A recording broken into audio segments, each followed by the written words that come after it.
कि आज है गांधी जयंती का दिन, तो थोड़ा कंट्रोवर्शियल क्वेश्चन आप सभी से करेंगे क्योंकि आप लोग इस देश के यूथ हैं, यंगस्टर हैं। आपकी मैं जानना चाहता हूँ साइकोलॉजी क्या है, थिंकिंग क्या है कि गांधी जी के बारे में।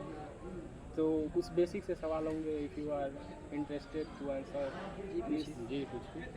तो पहला चीज़ ये है कि मैं देखता हूँ कि यंगस्टर को इस इंडिया में मैं देखता हूँ कि एक कम्युनल तौर पे ब्रेन वॉश करा जाता है, एक प्रो हिंदुज़म की तरफ, एक प्रो मुस्लिम की तरफ। तो एज ए ये देश को डिवाइड करने का काम करता है और मैं इस चीज़ को स्ट्रांगली क्रिटिसाइज़ करता हूँ, सपोर्ट नहीं करता हूँ। मेरा थिंकिंग ऐसे है कि मैं लाइक दैट कि मैं किसी चीज़ को एकदम प्रो हो करके सपोर्ट नहीं करता हूँ, बैलेंस चाहता हूँ कि कोई भी चीज़ हो। मैं चाहता हूँ कि पॉलिटिक्स से रिलीजन धर्म अलग होना चाहिए।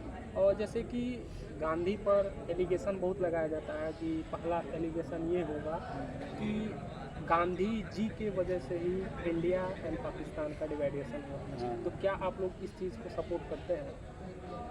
इस क्वेश्चन में तो इसके पीछे आपका वो क्या होता है, रीजन थीसिस क्या है, वो डिटेल नॉलेज क्या है कि आप गांधी को एलिगेट करते हैं?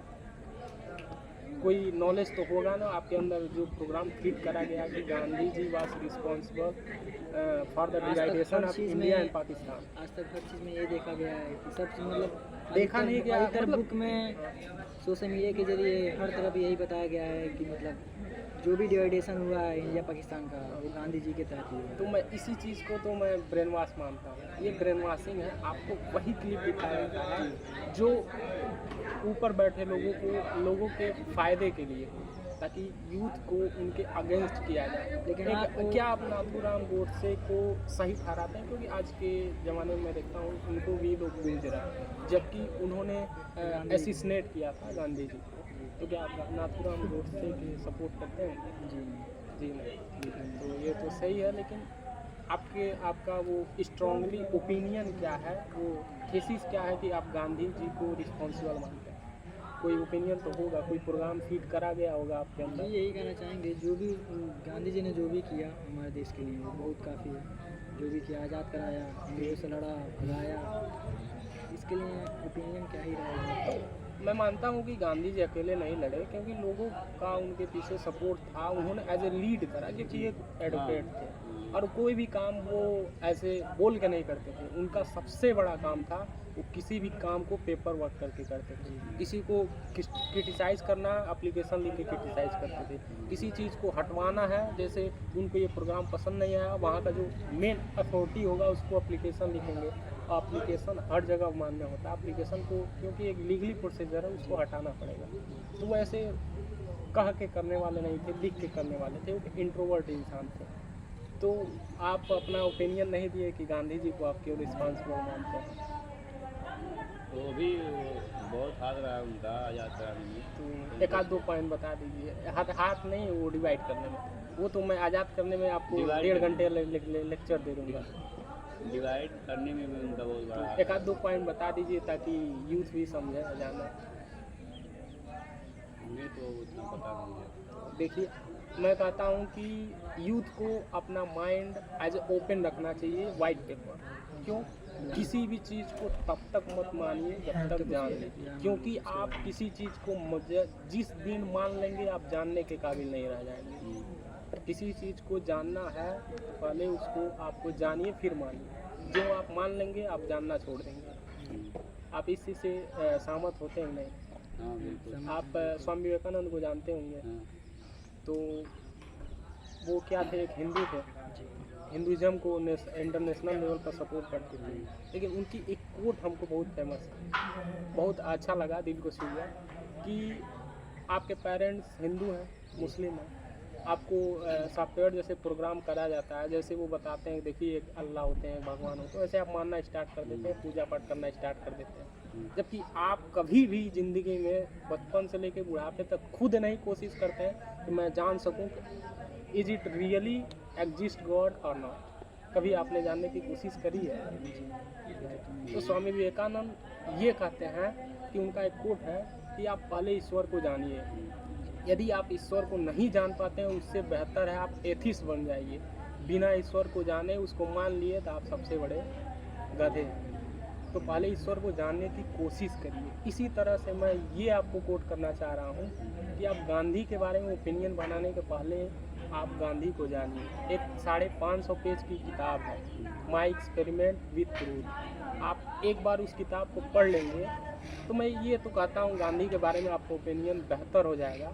लेकिन आप ये भी चीज़ सीख जाएंगे कि कैसे एक डरा हुआ इंसान, इंट्रोवर्ट इंसान जो एक लोगों के एटलीस्ट सामने नहीं बोल पाता था, एक ऐसा इंसान जो क्लास ख़त्म होने के बाद सबसे पीछे बैठता था और सबसे पहले भाग जाता था ताकि उसके स्कूल में एक भी फ्रेंड नहीं थे, किसी से बात नहीं करता था।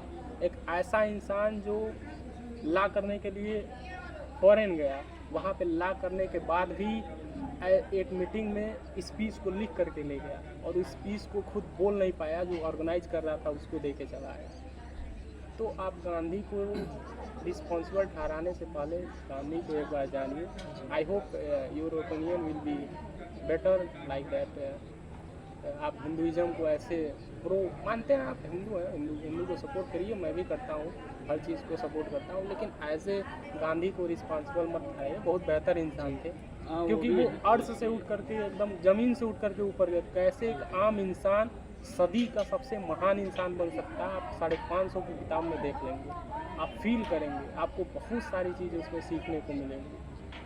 तो आप गांधी को जानिए, ऐसे ओपिनियन मत बनाइए। मैं स्ट्रांगली, मैं बहुत सम्मान करता हूँ, बहुत मानता हूँ। मैं भी थोड़ा इस ब्रेन वॉशिंग में आया था, लेकिन मैंने पहले उस किताब को पढ़ा, माई एक्सपेरिमेंट विथ ट्रूथ, तो पहले पढ़िए। और सभी यंगस्टर से मैं अपील करना चाहता हूँ, पहले आप गांधी को पढ़िए। बहुत बेहतर इंसान थे और आप एक सदी के सबसे महान इंसान के साथ आप भले ही नहीं रहे हो, लेकिन किताब को आप पढ़ेंगे तो जैसे लगेगा आप उनके साथ जीवन बिता रहे हैं, उनके साथ रह रहे हैं, उसको फील करेंगे। तो यही सब है आज के दिन।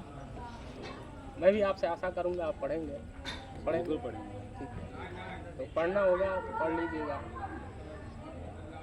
PDF मिल जाएगा। आप हम लोग से बोला गया था, वही हम लोग पढ़ना चाहिए, क्योंकि आप पढ़ेंगे तो एज ए एडवोकेट के फील्ड में भी जाना चाहेंगे तो मैं एडवोकेट के लिए स्ट्रांगली क्या है रिकमेंड करता हूँ कि उनको पढ़ना चाहिए। क्योंकि उसमें देखेंगे कि एडवोकेट होने के बाद भी वो केस लड़ने के लिए बोलना था, पब्लिक मीटिंग नहीं कर पाते थे, तो कैसे उन्होंने इस चीज़ को सीखा, कैसे एडवोकेट होने के बाद भी वो इतना डर रहे थे कि उस प्रोफेशन को क्विट करना चाहते थे। एक ऐड आया था पेपर में कि एक मुझे ज़रूरत है एक इंग्लिश टीचर की।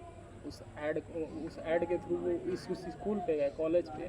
उस कॉलेज पे जाने के बाद इन्होंने प्रिंसिपल ने पूछा कि आपके पास डिग्री क्या है। इन्होंने बोला कि मेरे पास जस्ट ग्रेजुएशन की डिग्री है। उन्होंने कहा मैं आपको नहीं दे सकता। कहेंगे हाँ, फिलहाल मैं विलायत में रहा हूँ तो मुझे अच्छी नॉलेज है इंग्लिश की, मैं आई कैन टीच।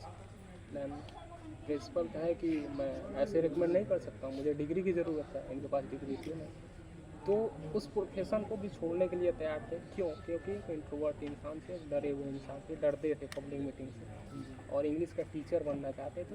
नॉर्मली छोटे से बेस पे 200-300 उस समय का बहुत था, तो आई थिंक 35-37 रुपये सैलरी थी पर मंथ को।